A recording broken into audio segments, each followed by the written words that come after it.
Kings Dominion, located in Dawsville, Virginia, is one of America's premier amusement destinations. And with 13 roller coasters, some are going to be better than others. So in this video, we're going to be ranking all of Kings Dominion's roller coasters from the worst to the best. Just a quick disclaimer, I did not get to ride Flight of Fear. This is because it was closed the day that I went to the park. However, I will give an estimated place on where it would have placed in this overall ranking.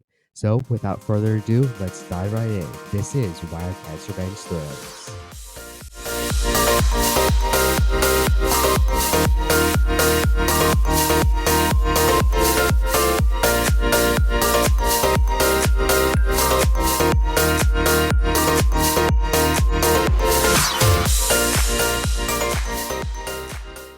Coming in at the number 13 spot is the Great Pumpkin Coaster. Now, I didn't ride this when I went to Kings Dominion. However, I have ridden the exact same coaster at a different park, which is what I'll be using for this ranking.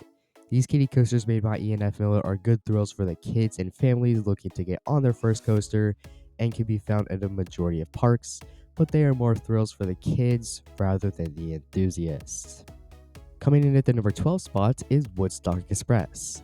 This is another kiddie/family coaster, and it's not bad for what it is. Some of the airtime is not bad, and it's a good ride for the kids and families who want to work up to some bigger coasters. Coming in at the number 11 spot is Apple's Apple. Yes, it's a Wild Mouse coaster, and if you guys don't know, I hate Wild Mouse coasters. But anyway, the first drop is very fun, and it has a perfect amount of trims to not make it too slow. However, this is about as good as a Wild Mouse can get. Coming in at the number 10 spot is Anaconda. This ride is just bad. The first half is insanely rough and painful, and the second half is just boring, forceless, and just meanders around. And for real, the best part is the brakes, because that means that it's over. I don't really see any reason why anyone would want to ride this unless you want the credit. And a lot of people hate this ride for all these reasons, and I can 100% see why. Coming in at the number 9 spot is Reptilian. This is a pretty fun bobsled coaster with, however, not a lot of force, but the one part that I thought was very forceful was the double helix finale, but other than that, it's nothing really special. Coming in at the number 8 spot is Tumbili. This SNS 4D free spin is a little different than the other ones at the other parks. However, I think the biggest difference is that it's not along the lines of something like Joker at any of the Six Flags parks.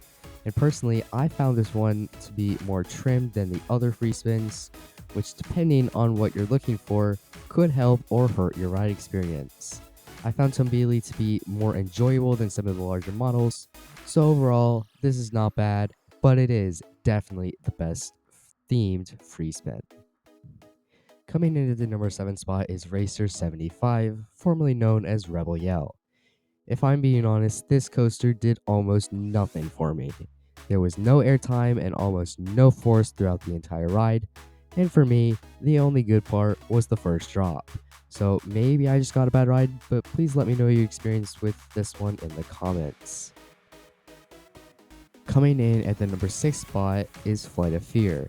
Like I said in the beginning of the video, I didn't get to ride this when I went to the park. However, the layout looks pretty decent.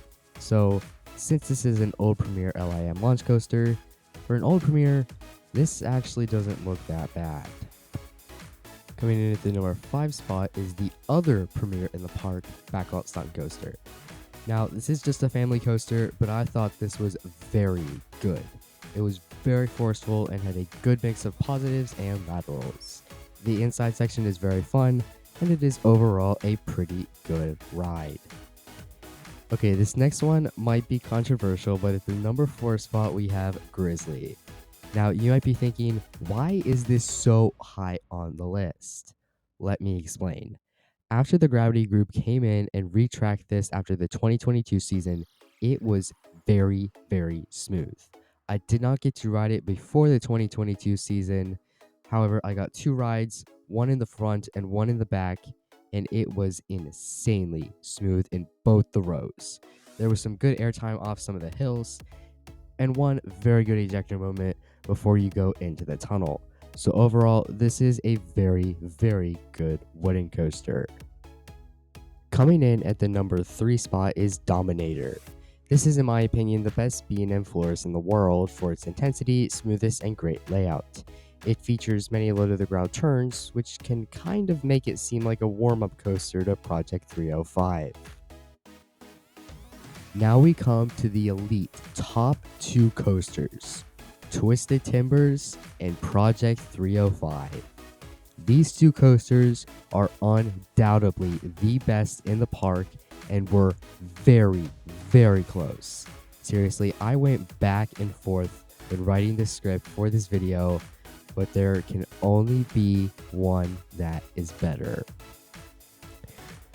But at the number 2 spot, we have Project 305, or formerly known as Intimidator 305. This remains the most intense ride that I've been on, and it is pure intensity from drop to brakes. The first turn is an insane bone-crushing G-force with a sustained 4.5 Gs, and I grade out on all the 5 rides that I got. The one trim brake is not ideal, but it doesn't hinder for this, at least for me.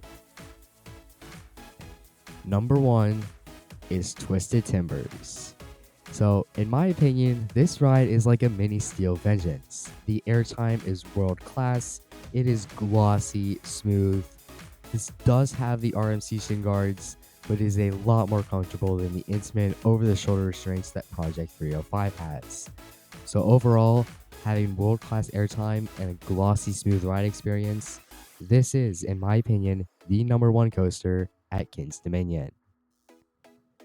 Well, that's going to do it for today's ranking video. I also wanted to say that it has been a very long time since I posted. I've been super busy with some other stuff, and then my entire audio setup died just a couple weeks ago. But anyway, I'm hoping to post a lot more in the upcoming weeks. But what did you all think of my ranking? Please let me know in the comments if you disagree or anything. I would love to hear all of you all's opinions. If you enjoyed this video, please drop a like. And if you are new to the channel, please consider subscribing. Thank you all for watching, and I'll see you all next time. Peace.